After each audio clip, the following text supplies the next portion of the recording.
이스라엘 백성들은 사막의 약탈자들, 미디안 족속 때문에 너무 고생을 많이 합니다. 그 족속들의 형포 때문에 이스라엘 땅이 황폐하고 말았습니다. 황폐되었습니다. 남은 것이 아무것도 없게 되었습니다. 특별히 이 사막의 유랑족, 이 베두인들은, 미디안 족속들은 얼마나 사악한지 이스라엘 백성들이 씨를 뿌리고 식물을 경작하는 동안은 모습을 보이지 않았습니다. 어디 있었는지 아무도 그들을 볼 수가 없습니다. 그러다가 이제 그들의 존재를 잊을만 하고 이스라엘 백성들이 꿈을 가지고 수확의 기쁨을 누리려고 하면 그때서야 나타나서 메뚜기들처럼 많이 나타나서 그들이 수고하고 애써서 거둔 모든 곡식들을, 추수한 것들을 빼앗아갑니다. 약탈해갑니다. 그들에게 모든 자신들의 수고와 땀과 꿈과 미래가 담겨있는 자신들의 소산물을 다 빼앗긴 이스라엘 백성들은 절망합니다. 씨를 뿌리고 식물을 가꿀 때만 해도 꿈에 부풀어서 가을에 추수할 것에 대해서 기대가 있어서 참 행복했는데 갑자기 이 유랑민들이, 사막의 약탈자들이 찾아와서 모든 것을 싹 거두어간 겁니다. 여러분, 그럼에도 불구하고 이스라엘 백성들은 거기에 대해서 항거할 힘이 없습니다. 그들이 한때는 하나님의 군대라서 가나안 땅을 정복하고 모든 민족들을 지배했었는데 어느 날 그들이 지배를 받고 약탈을 당하는 아주 약한 자로 전락하고 만 것입니다. 가나안 땅을 정복하고 그 영토를 확장했던 민족이 이제 영토 확장은 고사하고 자신들이 땀 흘려서 수고하고 얻은 소산물까지 다 빼앗기는 연약한 존재가 된 것입니다. 결국 그들은 수고해봐야 자신의 것이 될 수 없는 그 정든 곳을 떠나서 하나둘 산속에 숨습니다. 거친 숲을 숲에 혹은 큰 바위틈에 숨어서 미디안의 공격으로부터 자기들의 남은 여간 식물을 지키면서 그렇게 아슬아슬하게 살아갑니다. 집을 떠나고 그들이 만들었던 도성을 떠나고 정든 자신들의 고향을 떠나서 집을 떠난 탕자처럼 비참한 삶을 살게 됩니다. 이제 그들의 유랑민이 되었습니다. 아버지를 떠나서 잘 살아보겠다고 방탕하는 삶을 살았던 탕자가 모든 것을 잃고 가장 비참한 모습이 된 것처럼 이스라엘 백성들도 그렇게 돼버렸습니다. 하나님을 떠난 순간 용기도 없어졌고 꿈도 사라진 것을 이 사건을 통해서 하나님 우리에게 말씀하시기를 원하십니다. 성도 여러분, 한때는 야만족을 점령하고 그 나라를 강성하게 했던 이스라엘 백성들이 그 야만족들의 지배를 받고 도망자의 신세가 된 것은 성경은 그들이 하나님을 떠났기 때문이라고 말씀하고 있습니다. 모든 소유를 강탈당하고 원수들의 지배를 당하며 굴욕적인 삶을 살게 된 것이, 그 참담한 것이 하나님을 떠났기 때문에 나타난 현상이라고 우리에게 말씀하고 있는 것입니다. 본문의 메시지는 하나님을 떠난 자들이 불행하게 된다는 것과 또 그들이 불행에서부터 벗어나려면 반드시 하나님께로 돌아와야 한다는 것을 말씀하고 있습니다. 이 일에 대해서 역대기에서도 우리가 겸비하고 하나님께 돌아오면 하나님의 축복 가운데 회복하여 살 수 있다고 말씀하고 있습니다. 역대하 7장 13절 14를 보면 이런 말씀이 기록되어 있습니다. 혹 내가 하늘을 닫고 비를 내리지 아니하거나 혹 메뚜기들에게 토산을 먹게 하거나 혹 전염병이 내 백성 가운데 유행하게 할 때에 내 이름으로 일컫는 내 백성이 그들의 악한 길에서 떠나 스스로 낮추고 기도하여 내 얼굴을 찾으면 내가 하늘에서 듣고 그들의 죄를 사하고 그들의 땅을 고칠지라. 무슨 말씀이냐 하면 다 잊어버렸을, 다 잃어버렸을 때, 삶이 피폐하게 되었을 때, 전염병에 시들리게 되었을 때, 그때 하나님의 백성들이 하나님께 돌아와서 스스로 낮추고 무릎을 꿇고 도움을 구하고 하나님의 얼굴을 구하면 하나님께서 그 겸손한 백성들의 기도 소리를 들으시고 그들을 용서하시고 그들의 땅을 고쳐서 축복하시겠다는 말씀입니다. 또 다른 곳에서는 이렇게 말씀하고 있습니다. 이에 이스라엘 방백들과 왕이 스스로 겸비하여 이르되 여호와는 의로우시다 하매 여호와께서 그들이 스스로 겸비함을 보신지라. 여호와의 말씀이 스마야에게 임하여 이르시되 그들이 스스로 겸비하였으니 내가 멸하지 아니하고 저희를 조금 구원하여 나의 노를 시삭의 손을 통하여 예루살렘에 쏟지 아니하리라. 이제 백성들이 자신의 허물과 잘못을 깨닫고 하나님 앞에 눈물을 흘리며 하나님의 도움을 구했더니 하나님께서 선지자를 통해서 너희들을 멸망하지 않고 구원하겠다, 너희들을 축복하겠다, 내가 진노를 쏟지 않겠다, 이렇게 말씀하고 있는 것입니다. 우리의 불행의 시작은 하나님을 떠난 때부터 시작이 됩니다. 우리의 조상 아담이 하나님 명령을 거역하고 하나님을 떠난 그 순간부터 이 땅에는 죄가 찾아왔고 재난이 찾아왔습니다.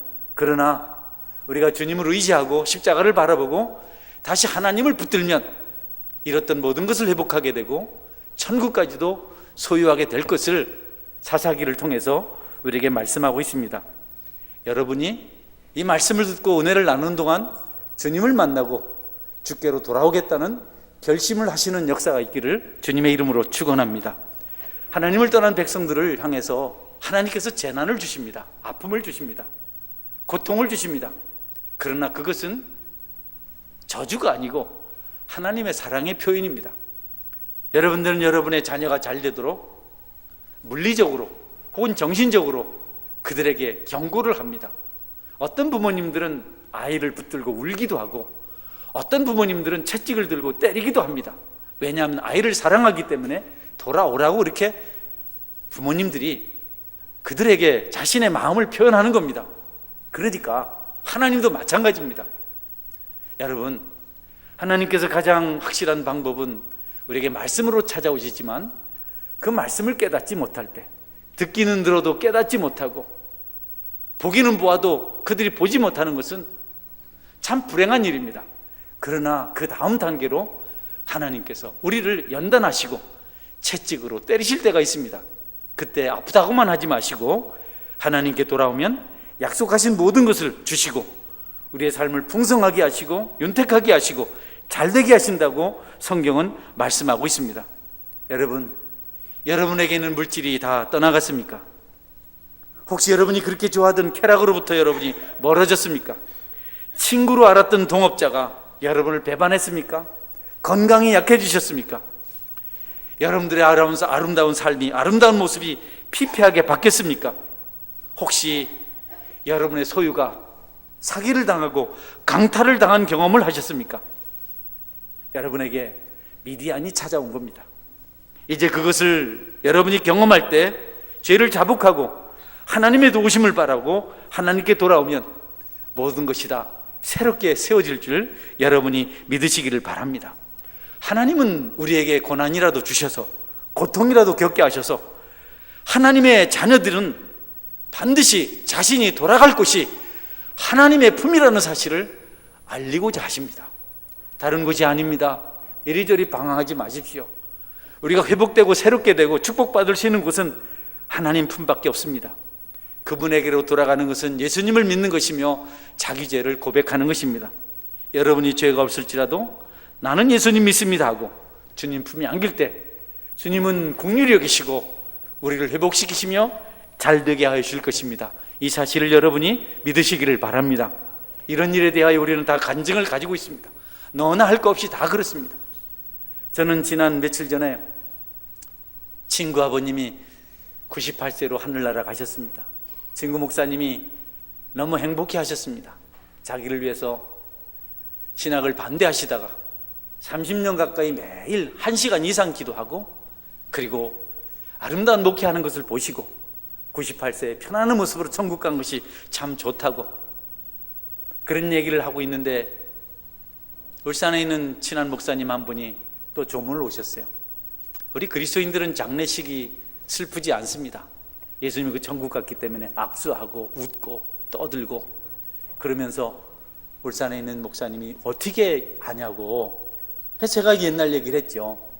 나는 옛날에 슬픈 사람으로 살았는데, 마음이 아픈 사람으로 살았는데, 먹고 살려고 힘든 노동을 하며 살았는데, 그때 이 천 목사님 매형이 나에게 복음을 전해서 내가 예수님 믿고 그리고 목사가 되었다고.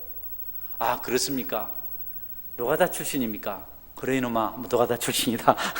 이렇게. 그래 참 은혜롭다고. 그래서 사진을 같이 찍고 오늘 아침에 새벽에 7시 좀 넘었는데 그 박종국 목사한테 문자가 왔어요. 오늘 목사님 전도한 이야기하고 그 집에 그 울산교회 건축할 때 엄청난 결단하고 헌금한 이야기를 예배 시간에 간증하려고 하는데 해도 되냐고, 허락해달라고, 허락이요, 이렇게 해줬어요. 여러분, 우리가요 어렵고 힘든 삶을 살지만 하나님께 돌아오면 회복될 줄 믿으시기를 바랍니다. 아무도 모릅니다. 하나님을 믿으면 깜짝 놀랄 일이 생깁니다. 하나님 우리를 그렇게 돌아오게 하시려고 이렇게 말씀도 듣게 하시고 또 어려움도 겪게 하시고, 저도 어렵지 않았으면, 힘들지 않았으면 내가 교회 가지 않았어요. 내가 어디가 뭐 못난 데가 있습니까, 여러분? 응? 앞뒤를 봐도. 그런데 내가 슬픔이 있는 사람이라서, 아픔이 있는 사람이라서, 마음에 한이 있는 사람이라서 하나님 품에 안겼더니 하나님께서 내 길을 선히 인도해 주셨습니다. 성도 여러분, 어렵다고 힘들다고 낙심하고 슬픔에 사로잡혀서 미래를 놓치지 말고 주님 품에 안겨서 가장 행복한 사람의 삶을 살아가시기를 주님의 이름으로 축원합니다. 이스라엘 백성들이 어려움 중에 하나님께 부르셨어요. 살려달라고 기도했어요. 그때 하나님께서 그들을 구원할 지도자를 세웠는데 사사입니다. 재판관, 기드온이죠. 지난주에 살펴본 기드온. 그에게 하나님께서 말씀하셨습니다. 네가 이스라엘을 구해라. 이 고통 중에는 백성을 구하라. 하나님, 나는 이스라엘 중에 가장 작고 우리는 족속 중에도 가장, 나는 또 우리 집에서 제일 작은 자인데 어떻게 저 강력한 미디안을, 저 사악한 자들을 이길 수 있습니까? 안 됩니다. 어떻게 내가 사사라는 지도자라는 그 증거가 있습니까? 그래서 하나님께서 그에게 증거를 보여주시고 설득을 하십니다. 그리고 그가 하나님께 설득을 당하고 그렇게 하겠다고 하니까, 그러면 내가 이스라엘 백성들이 섬기고 있는 우상, 바알, 신전, 바알의 제단을 무너뜨리고 아사랴 목상을 깨트려라, 전부 쪼개버려라, 이렇게 말씀을 하시는 겁니다. 기드온이 낮에는 그 일을 하지 못하고 밤에 자기 종들을, 집에 종들을 데리고 가서 10여 명이 바알 제단을 싹 다 부셔버렸습니다. 그리고 아사랴 목상을 도끼로 다 찍어서 부셔버리고 하나님 말씀대로 7년 된 숫소로 하나님 앞에 제사를 드렸습니다. 다음 날 난리가 났어요. 난리가 났어요. 누가 이랬느냐고, 이놈을 살려둘 수 없다. 수소문하니까 지난밤에 기드온이 그랬다는 겁니다. 그래서 기드온을 죽이려고 하니까 기드온의 아버지 요아스가 이렇게 말합니다. 만약에 기드온을 손대는 자는 내가 그냥 두지 않겠다, 다 죽여 없애겠다. 요아스가 상당한 권세가 있었던 것 같아요. 너희들이 도대체 뭐냐? 너희들이 바알이냐? 너희들이 바알을 구원하겠느냐? 바알이 신이라면 바알이 알아서 할 텐데 너희들이 왜 나서서 바알 대신 그 일을 하려고 하느냐? 죽고 싶으냐? 여러분, 그날 아무도 기드온을 해치지 못했습니다. 그래서 기드온의 또 다른 이름은 여룻바알입니다. 여룻바알이라는 뜻은 바알이 그와 더불어 다툴 것이라. 여러분, 기드온에게 나쁜 일 생기지 않았습니다. 우상은 신이 아닙니다. 귀신은 하나님의 백성을 해치지 못합니다. 여러분, 우상을 겁내지 말고 무당을 겁내지 말고 귀신을 겁내지 말기를 주의 이름으로 축원합니다. 우리 믿음의 성도들 손끝 하나 대지 못해요. 하나님은 다르죠. 하나님을 떠나면 하나님께서 그들을 사랑하시기 때문에 얼마든지 사인을 보내시지만 우상은 그러질 못합니다. 여러분 중에 혹시 귀신이 무서워서, 우상이 무서워서 하나님께 나오는 길을 주저하고 있는 분이 있다면 오늘 깨달으시고 귀신 아무것도 아니고 우상 아무것도 아닌 줄 알고 살아계신 하나님 품에 안겨서 여러분의 삶을 축복되게 만드시기를 주님의 이름으로 축원합니다. 기드온은 미디안을 물리치기 전에 하나님으로부터 영적 전투를 하도록 그렇게 사명을 받았습니다. 먼저 우상을 물리치고 우상을 깨뜨리고 하나님을 대적하는 그 제단을 없앤 다음에 미디안 군사와 싸우도록 했습니다. 영혼이 잘 돼야 범사가 잘 됩니다. 할렐루야. 영적 전투를 해야 육적 승리도 가능한 겁니다. 우리가 하나님 믿지 않으면 우리가 하는 것이 오히려 우리를 망하게 만듭니다. 하나님 모르는 사람이 돈 많으면, 건강하면 먹고 마시는 게 죄밖에 없습니다. 우리도 그런 유혹을 받는데 그들이 오죽하겠습니까? 그러니 먼저 하나님은 미디안을 물리치기 전에 영적 전투를 하도록 하셨습니다. 하늘에서 불이 내리게 할 때도, 비가 내리게 할 때도 먼저 영적 전투를 하게 하신 것을 볼 수가 있습니다. 저는 여러분들이 기도하는 사람이 되고 말씀대로 순종해서 하나님 앞에 먼저 영적으로 승리하고 그 다음에서 세상에서의 승리를 누릴 수 있는 하나님의 백성이 될 수 있기를 주님의 이름으로 축원합니다. 영적 전투는 여러분 어려운 것이 아닙니다. 자꾸 귀신을 쫓아낸다고 그러는데 귀신 쫓아내는 거 그거 그렇게 좋은 건 아닙니다. 귀신이 없는 게 좋죠. 그래서 자꾸 이 불신자 같은 생각에 부적 붙이면 귀신이 떠나간다고, 성경 베고 자면 잠이 잘 온다는데 저도 성경 베고 자면 잠이 잘 옵니다.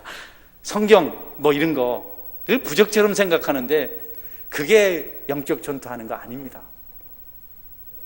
우리는 영적 전투라고 하면 너무 막연하게 생각하는데 영적 전투의 첫 번째 가장 안전한 승리, 또 다른 전쟁을 할 필요 없는 승리는 예수님 믿는 것입니다. 할렐루야. 예수님 믿으면 한 길로 쫓아왔던 귀신들이, 마귀들이 일곱 길로 도망가는 역사가 일어납니다. 사단이, 마귀가, 귀신이 하는 일 중에 가장 중점적으로 하는 것이 우리가 예수님 못 믿게 하는 겁니다. 겁도 주지요. 사람들이 예수님 믿으면 너 집 망한다 이런 말도 합니다. 큰일 난다 합니다. 죽는다고 합니다. 그게 마귀가 하는 짓이죠. 그럼에도 불구하고 우리가 예수님을 믿으면 영적 전투에서 승리하는 줄 믿으시기를 바랍니다. 왜냐하면 우리 대장 되신 예수님께서 마귀 머리를 밟아서 죽였기 때문에, 마귀의 대장 사탄을 죽였기 때문에, 그분이 십자가에서 승리했기 때문에 예수님 믿는 순간 우리 대장 되신 예수님께서 우리 대신해서 싸우시고 우리는 그 뒤에서 평강 가운데 살 수가 있습니다. 영적 전투는 예수님을 믿고 그 말씀에 순종하고 그분께 기도하는 것임을 믿으시고, 여러분 예수님 믿고 순종하고 기도하며 살아가시기를 주의 이름으로 축원합니다. 다른 게 영적 전투가 아닙니다. 마귀는 어쨌든 예수 못 믿게 하고 교회를 무너뜨리려고 하고 교회를 미혹해서 분열하게 만드는 일을 합니다.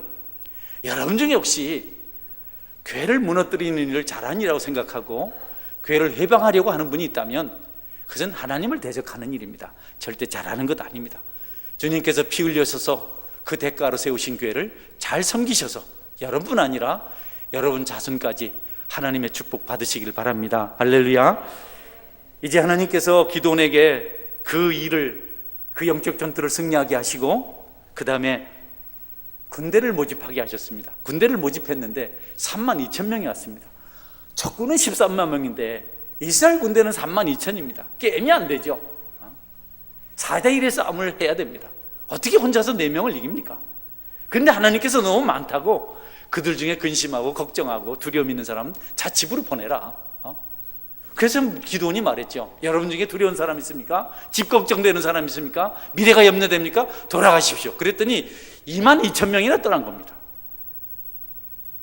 그래서 가라 소리를 하면 안 됩니다. 가지마오, 나를 두고 가지마오 이렇게 붙들어야지. 갈 테면 가라 이러면 큰일 나는 겁니다. 10,000명 있는데요, 10,000명도 어렵잖아요. 이제 13대 1입니다. 그런데 그것도 많다고 내가 몇 명을 선택할지를 알려줄 테니까 좀 기다려라. 막 모인 사람들이 목이 말라서 시냇가에서 물을 막 먹는데 그냥 막 급하니까 무기 옆에 놓고 막 그냥 머리를 개울에 대고 막 벌컥벌컥 마시고 난리가 났어요. 모두 목마름을 해소하고 난 다음에 하나님께서 기드온에게 말씀합니다. 이 중에서 손바닥에 물을 떠서 좌우를 경계하면서 혀로 물을 이렇게 핥아먹습니다. 개처럼 핥아먹은 사람만 함께 전쟁터에 나가라. 그래서 살펴보니까 300명밖에 없어요. 하나님, 300명 가지고 어떻게 싸웁니까? 안 합니다. 그 뻔한데 300명이 어디 가서 누구 코에 붙입니까? 안 됩니다. 그래, 그러면 오늘 밤에 너 구한 사람 데리고 미디안 진영 한 중심에 가봐라.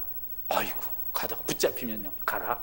그래서 기드온이 약속한 바도 있고 자기 부장, 자기 부하라는 사람을 데리고 미디안 진영 한 중심 깊숙한 곳에 들어가니까, 아니, 거기서 한밤중에 병사들이 일어나서 얘기하는 소리가 들리는 겁니다. 한밤중인데 내가 꿈을 꿨는데 보리떡 하나가 굴러와서 장막 옆을 탁 치니까 무너지는데, 떡이 그 장막을 팍 누르니까 장막이 완전히 부서졌다. 그랬더니 다른 친구가 있다가, 아이고, 그 보리떡은 기드온이 돼. 큰일 났다. 기드온이 우리를 물리친다. 아니, 여러분, 미디안 사람들이 도대체 어떻게 그를 알아요? 하필이면 왜 그때 그 꿈을 꾸고 그때 그 일을 하고 그 대화를 나누고? 하나님의 섭리는 신비하고 오묘한 줄 믿으시기를 바랍니다. 너무 놀랍습니다. 어떻게 우리가 계산을 해요? 여러분, 제가요, 태국 선교를 꿈꾸고 답사를 하고 선교사님하고 땅을 사기로 작정을 하고 2300평. 그런데 선교사님이 갑자기 전화가 왔어요. 목사님, 오늘 중으로 1000만 원이 지불이 안 되면, 하철한 선교사는 그게 다릅니다. 미리미리 안 하고 꼭 이제 못 산다는 거예요. 다른 사람이 지금 위약금을 지불하고 사겠다는 겁니다. 당장 1000만 원이 어디 있습니까? 한상호 집사님도 요새 돈이 없다 하니까 갈 데가 내가 없어요. 그래서 그날, 그때는 김인중 목사님에서 집회할 때인데 집회가 갑자기 부담이 돼요. 김성민 집사님 지금 안 계시니까 말씀드렸는데 회 사주겠다고. 김인수 목사님도 회를 제일 좋아한다 해서 갔는데, 내가 회를 먹는 건지 초장을 찍었는지 어떻게 1000만 원 아니면 안 되는데, 그리고 밥을 뭐 먹는 둥 마는 둥 하고 있는데 전화가 왔어요. 부교육자분한테. 목사님, 성도님 한 분 중에 성교공부를 하겠다고 왔습니다. 목사님 직접 받으시고 기도해야 되겠습니다. 그리고 왜? 너무 액수가 많아요. 뭐 많은데 얼만데? 그랬더니 1000만 원입니다. 그날 밥 많이 먹었습니다. 할렐루야. 하나님은요, 너무 신비하게 섭리하세요. 그래서 이와 같은 사건들을 통해서 하나님이 어떤 분이신지를 성경은 알게 하고 있는 겁니다. 오해하지 마십시오. 꿈 꿔야 되겠다, 이런 거 아닙니다. 여러분, 꿈보다 더 좋은 말씀이 있잖아요. 할렐루야. 그런 거에 여러분 매이면 마귀도 역사해요. 마귀도 광명의 천사로 나타나서 꿈을 가지고 유혹하고 또 우리의 환청 들리게 하고, 그것에 관심 가지면 안 되고요. 그런 체험의 매력 느끼면 안 되고, 여러분, 하나님 말씀 붙드시기를 주님의 이름으로 축원합니다. 아니, 하나님 말씀보다 더 확실한 게 어디 있습니까? 하나님 말씀이 뭡니까? 예수님의 십자가 사랑 아닙니까? 아름다운 이야기가 있네, 예수님의 사랑 이야기. 아니, 이 성경 말씀보다 더 놀라운 게 어디 있습니까? 하나님이 육신이 되셔서 이 땅에 오셔서 죄인들을 대신해서 십자가에 죽었다는 이 이야기보다 더 신비하고 더 놀라운 것이 어디? 하나님이 도대체 왜 사람이 되었습니까? 우리 죄를 대신해서 십자가에 죽으시려고, 우리를 살리시려고 그렇게 하신 그 이야기가, 여러분, 꿈 이야기보다 지지합니까? 그 주님의 십자가 이야기가 그렇게 매력이 없습니까? 우리의 가슴을 진동하고 우리의 삶을 변화시키고 우리를 새 사람이 되게 하고 우리가 진실한 눈물을 토하며 기도할 수 있게 하는 것, 회개할 수 있는 것은 하나님 말씀이 아닙니까? 다른 것 다 배설물 여기시고 주님의 십자가 사랑 이야기, 하나님 말씀 붙드시는 여러분의 신앙 여정이 되시기를 주의 이름으로 축원합니다. 그리고 미디안이 그 진영에 와서 발견한 것, 하나님께서 섭리하시는구나. 하나님은 물질 세계뿐 아니라 정신 세계도 미디안 사람의 두뇌까지도 주장하시는구나. 놀랍다. 하나님 믿고 싸우자. 그래서 승리했는데요, 그것도 승리한 요인이지만 또 다른 요인이 있습니다. 우리 기드온이, 여룻바알이 자신이 보리떡이라는 사실을 깨달은 것입니다. 여러분도 자신이 누군지를 깨달으시기를 주의 이름으로 축원합니다. 자기가 보리떡인 보리떡, 내가 보리떡 하나 가져왔습니다. 이 보리떡 참 못났고 잘 찌지도 않고, 쌀떡 보실래요? 쌀떡 얼마나 매끄럽고 잘생긴 자매님들 얼굴 같아요. 반짝반짝. 여러분 중에 한 사람도 없는데 이렇게. 여러분, 우리를 하나님이 보리떡이라 그래요. 저와 여러분 보리떡인 줄 믿으시길 바랍니다. 이거 깨달아야 돼요. 오해하지 마세요. 여러분, 세상 사람들과 경쟁할 수 있는 스펙이 우리에게는 없습니다. 키가 큽니까? 저쪽에 동민이 형제 빼고 얼굴이 잘생겼습니까? 우리 집사람 빼고 게임이 안 되잖아요. 나경이 엄마 빼고 우리겐 잘생긴 사람이 많네. 여러분, 우리가 그런 것 가지고 경쟁해서는 안 됩니다. 우리는 보리떡이고 하나님이 쓰실 때 역사가 일어나는 줄 믿으시길 바랍니다. 절대 교만하지 마십시오. 목을 곧게 하지 마십시오. 우리가 뭐가 있습니까? 우리가 뭘 가진 게 있습니까? 뭐 내놓을 게 있습니까? 하나님 보리떡 같은 우리를, 그 친구 말 맞다나 노가다 출신 나를 택하셔서 목회하게 하신 그 하나님, 왜냐하면 보리떡을 통해서 영광 받으시려고 그렇게 하신 겁니다. 할렐루야. 잘난 사람이하고 훌륭한 사람이하고 똑똑한 사람이 하면 하나님 영광을 못 받습니다. 내가 잘났는데, 내가 힘 있는데.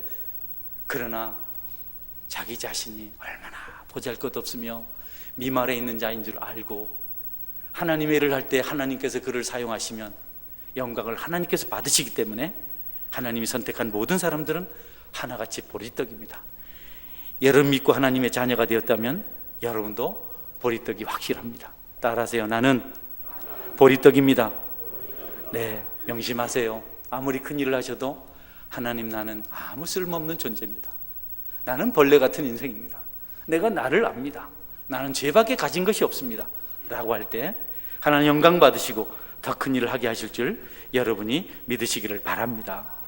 좋으신 하나님은 우리가 어떤 것보다도 하나님 말씀을 중심으로 살길 원하시고 그 말씀 붙들길 원하시고 하나님 말씀에 집착하고 거기에 올인하길 원하십니다. 그리고 눈에 보이는 것들에게 현혹되지 않길 원하십니다. 처음에 기드온도 많은 군대들 때문에 그들의 수가 미디안, 아말렉, 이방민족 합쳐서 온 산가들을 덮고 있으니까 많은 메뚜기 떼와 같았다. 그리고 낙타들이 얼마나 많은지 바다의 모래 같았다 라고 미디안을 보고 기드온이 막 말합니다. 그러나 기드온은 놀라지 않았습니다. 왜냐하면 하나님을 믿었기 때문에. 여러분, 눈에 보이는 것 때문에 미혹되지 않길 주의 이름으로 축원합니다. 거기 현혹되지 마십시오. 여러분 눈에 쏙 드는 것은 뭔가 문제가 있습니다. 여러분께 쏙쏙 들어오는 것은 뭔가 문제가 있습니다. 하나님 말씀 외에, 하나님 나라 외에, 그 백성들 외에 다른 것에 매력을 느끼면 큰일 납니다. 눈에 보이는 것 집착하지 마십시오. 다윗이 골리앗을 믿음으로 이겼지 않습니까? 돌팔매 하나 가지고. 다윗이 골리앗을 넘어뜨리지 않았습니까? 여러분들은 믿음으로 사시고 절대로 눈에 보이는 것들에게 현혹되지 않기를 바랍니다. 말씀 맺겠습니다. 스코틀랜드의 한 왕이 쫓겨갔어요. 왕의 자리를 빼앗겼습니다. 그는 추적자들을 피해서 집더미 속에 숨었습니다. 나는 이제 왕이 될 수 없구나, 나 이제 끝장났구나 라고 생각하고 모든 것을 체념하고 떨면서 집더미 속에 있었는데 자기 앞에서 거미 한 마리가 거미줄을 가지고 자기 집을 짓고 있는 겁니다. 그런데 공중에서 딱 줄을 치다 뚝 떨어지고 계속 수십 번을 해도 계속 마침내 자기 집을 완성하고 먹이를 잡아서 먹는 것을 보고는 이 스코틀랜드 왕이 내가 저 거미 같은 생각을 가지고 포기하지 않고 도전한다면 나도 왕위를 되찾을 수 있겠구나. 하나님 섭리 가운데 믿음 좋은 이 왕은 결국 그 거미를 통해서 배워서 왕위를 회복합니다. 여러분, 하나님 믿고 포기하지 말고 끝났다고 생각하지 말고 새 출발하시고, 물론 거미 이야기도 대단하지만 그러나 여러분, 하나님 말씀 붙들고 여러분의 인내를 키워가시고 하나님의 일을 이루시는 하나님의 성도가 될 수 있기를 주의 이름으로 축원합니다. 아멘. 같이 한번 기도하겠습니다.